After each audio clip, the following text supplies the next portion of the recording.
طيب لو انتقلنا بقى لقطاع اخر وهو قطاع النقل. تمام. قطاع النقل، خليني اقول لحضرتك مصر محظوظه في الفتره الحاليه باتجاهات الجمهوريه الجديده. عندنا في طفره تحويليه بتحدث في قطاع النقل.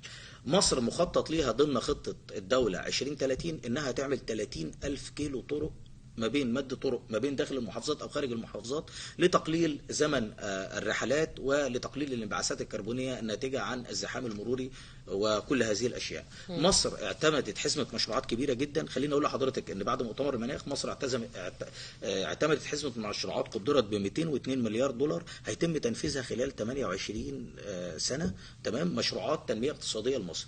على سبيل المثال قطاع النقل ده احنا قلنا فيه 7000 كيلو مصر اشتغلت عليهم. طبعا عندنا في المونوريل بتاع 6 اكتوبر ده بطول 42 كيلو متر. خليني اقول لحضرتك قبل ما اتكلم موضوع المونوريل او القطار الخفيف او السكك الحديديه او الاعتماد على النقل النهري عن طريق المجاري المائيه او نهر النيل، خليني اقول لحضرتك ان مصر اتجهت الى مشروع اسمه النقل المستدام، بمعنى ان مصر بتشجع المواطنين على استخدام النقل الجماعي منخفض الانبعاثات الكربونيه اللي بيشتغل بالغاز الطبيعي بدل من السيارات الخاصة وخصوصا في الرحلات الطويلة. تمام. خلينا نقول مصر اشتغلت على الموضوع دوت من خلال شبكة أنفاق القاهرة الكبرى. شفنا الخط الرابع، المرحلة الرابعة من الخط الثالث تم تنفيذها بطول 11.5 كيلو متر. شفنا المونوريل بتاع 6 أكتوبر 42 كيلو.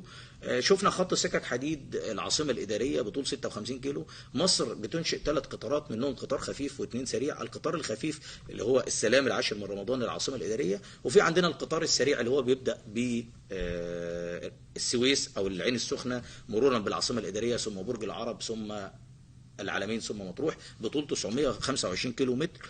مصر شغالة على مشروع قطار الأقصر قنا سفاجة الغردقة. كل هذه المشاريع القومية من أجل زيادة العرض والطلب على النقل الجماعي وتقليل الاعتماد على السيارات الخاصة، لأن هذا النقل هو يعني نسبة الانبعاثات الكربونية الناتجة عنه منخفضة مقارنة بالسيارات لو في زحام مثلا أو عوادم السيارات اللي من ضمنها ثاني أكسيد الكربون اللي بيزود لنا مشكلة الاحترار العالمي أو مشكلة الاحتباس الحراري اللي احنا بنتكلم عليها اللي من ضمنها التغيرات المناخية.